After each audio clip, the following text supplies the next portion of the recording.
Well, I think the introduction of metallics is a really new thing that's really exciting, and that's going to be moving forward. Also, a lot more surface treatment seems to be quite popular at the moment.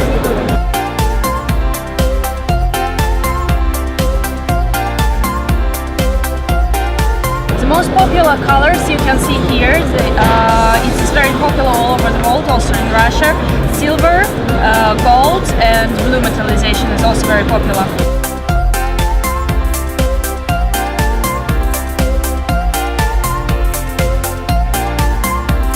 Pure combined with lace, and yeah, I never thought about it, but when I see it I think, yeah, it works.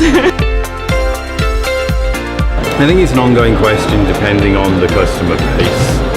For some customers that's a really key point, for others it's not as relevant, but ultimately I think it's something that we all have to be aware of moving forward.